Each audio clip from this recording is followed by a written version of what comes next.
Alright guys, welcome back to day 2 of Challenger Diaries. So today, as you can see, was a very rough day. I had a lot of unlucky games.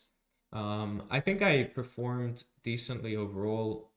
Every game was very hard. But you know, if I can't take LP out of today, at least I can take the learnings away from these games that I played. So let's get into the review and figure out what I could have done better.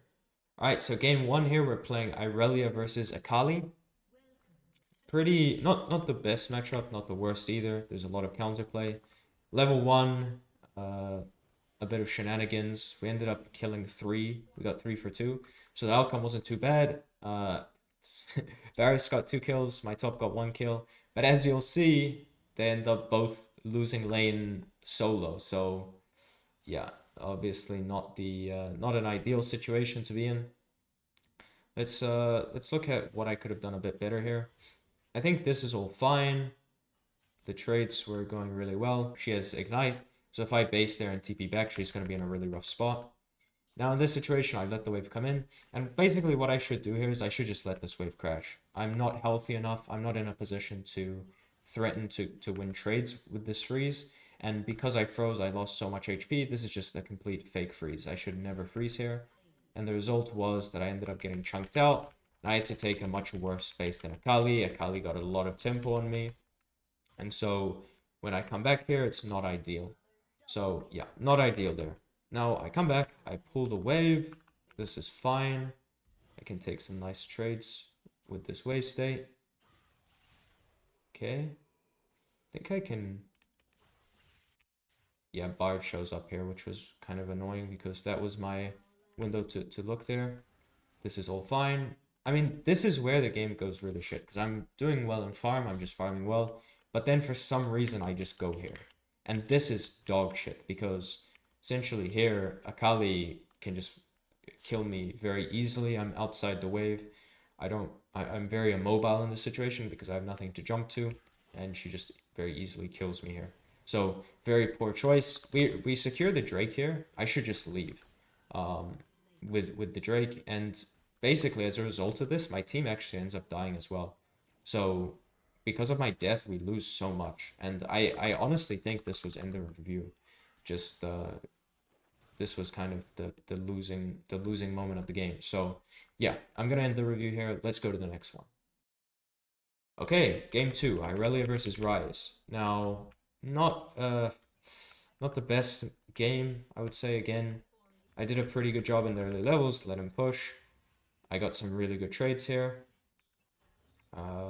Yeah, this 1E was a bit of a mistake. Let's see. I mean, I'm just very slow with it. I think I also...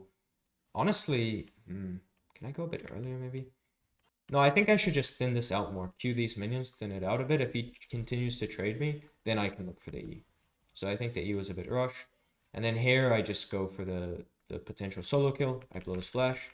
Now I crash the wave and I come back, and I'm in a very good position here. But then, basically what happens here is we knew Graves was on bot side, but I assumed he reset after Scuttle Crab. But here he went to cross map into top and get the double Scuttle Crab, and I ended up getting chunked out because of this. I still managed to end up trading 2 for 1. I got a kill on the Graves, and then we killed the Ryze, and yeah, that's I mean, not the worst outcome. And this is where I lose the game again. Very simply here, I go for a trade, and this is just a really bad time to take a trade because grubs are coming up.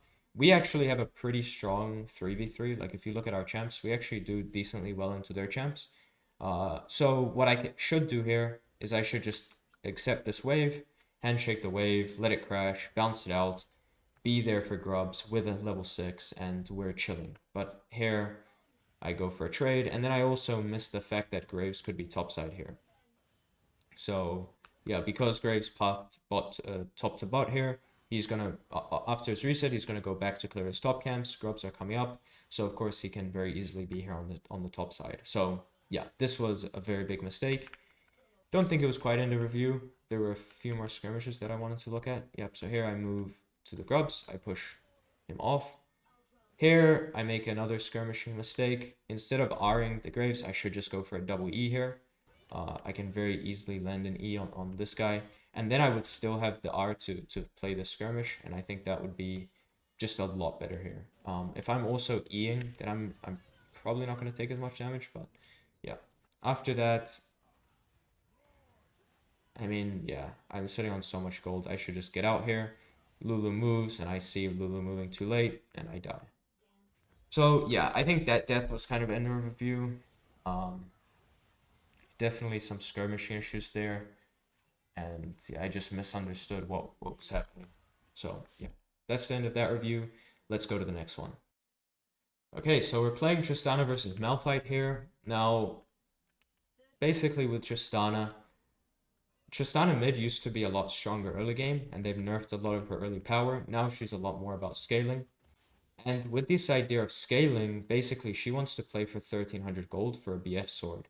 So you don't really want to trade very aggressively. You want to conserve your HP, take the trades a little bit slower, and ideally base with more gold. Now, the mistake that I made in this game is that, yeah, I just traded way too heavily.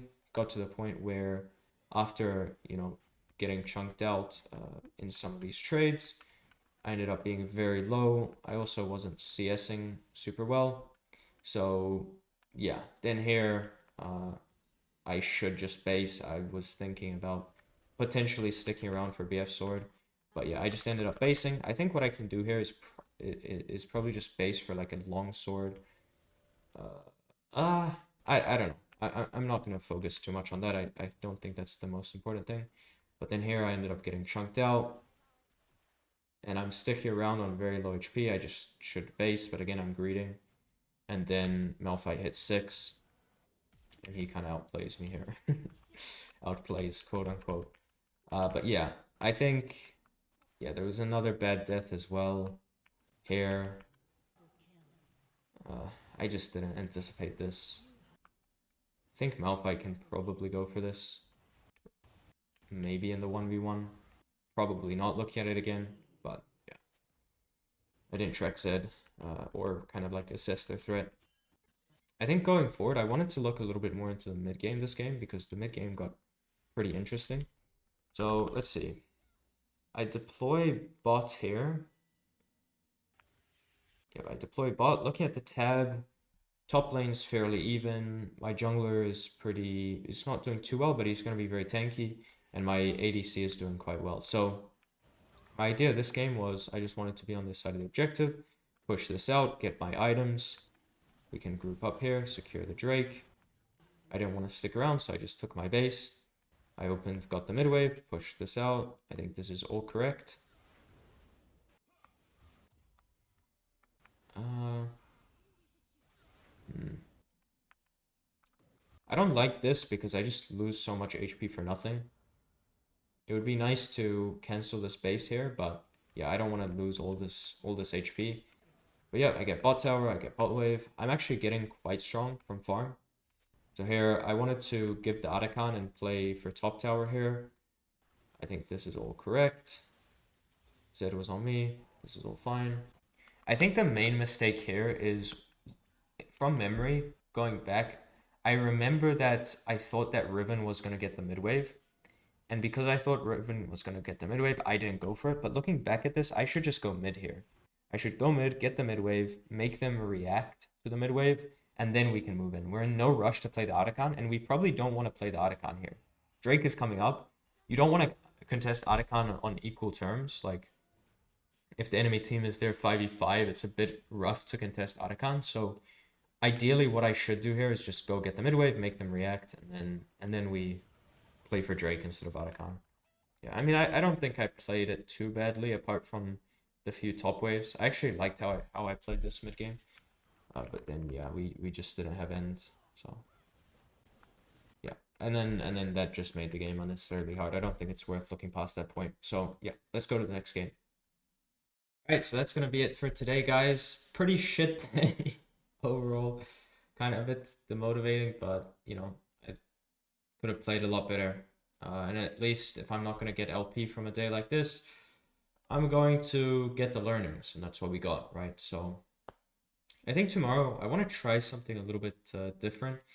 At the moment, I feel like I'm very close to kind of cracking the code on a lot of mid-game decision making, but there are a lot of games that I'm just making very difficult in the early stages because I'm going for things that I shouldn't be. I think that's true of a lot of the games today. So tomorrow I want to try and take it a little bit more chill in the early game. Just go 10 CS per minute, get out of lane in a very consistent manner, think more big picture about the game.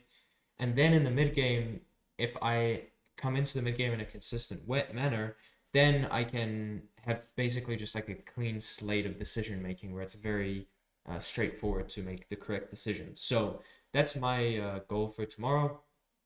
Anyway, I will be streaming those games. If you want to check it out, I'm streaming every day right now. So the link for that will be down below. If you have any questions, leave a comment, or I also have my Discord linked down below as well. So feel free to reach out. Thanks for watching, guys.